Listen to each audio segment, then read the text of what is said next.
अध्यक्ष महाराज, सन्मान्य सदस्य 3-3 महिन्यापासून तयारी करतात, प्रश्न उत्तर लक्षवेधी लावतात।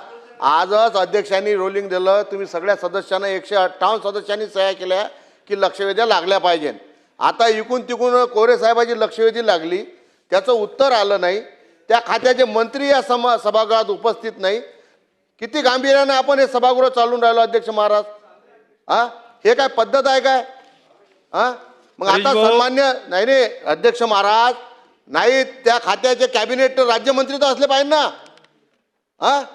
मग आता याचं उत्तर क्रमांक 3 मंत्री महोदयांनी सांगितलं की सगळ्यात शेवटी माझी लक्षवेधी ठेवा, दुसऱ्या कामकाजामध्ये आहेत। आणि लक्षवेधी क्रमांक 4 मंत्री महोदयांनी विनंती केलेली आहे की माझी लक्षवेधी पुढे ढकलण्यात यावी। 5चा विषय अध्यक्ष महाराज, अध्यक्ष महाराज 5चा विषय आहे। 5चे मंत्री महोदय क्रमांक 5 ला मंत्री महोदयांना निरोप दिलेला आहे, येतील ते आलं निवेदन। पण अध्यक्ष महाराज नाही पण याचं काय, याचं अध्यक्ष महाराज याचं काय 5चं काय? 5 सांगून निवेदन दिलेलं आहे, पण त्याचं उत्तर मंत्री महोदय। माननीय अध्यक्ष सन्मान्य सदस्य 3 आणि 4 लक्षवेधी एकदमच पुढे गेल्या। मंत्री महोदय वरच्या सभागृहामध्ये आहेत, त्यामुळे थोडंसं यायला उशीर होतोय। निरोप दिलेला आहे त्यांना, येथील सन्मान्य अध्यक्ष महोदय।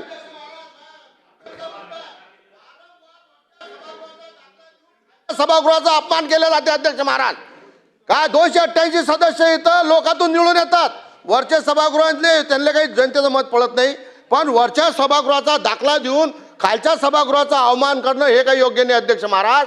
तुम्ही समज द्या मंत्री महोदयाले, नाही तर 5 मिनिटं सभागृह बंद करा, ऍडजस्ट करा। हरीश भाऊ, लक्षवेधी क्रमांक 3 आणि 4 या दोन्ही स्किप झाल्यामुळं मंत्री महोदयांना तेवढा वेळ लागलेला आहे, निरोप दिलेला आहे, येतेच मंत्री महोदय। जर सन्मान्य सदस्य सावकारांची जर तयारी असेल, ते जर प्रश्न विचारत असतील तर माझी देखील उत्तर द्यायची तयारी आहे। आपण विचारा, लक्षवेधी पुढे ढकलायची गरज नाही, या लक्षवेधीचं उत्तर देण्याची सरकार म्हणून आमची तयारी आहे। काय करायचं?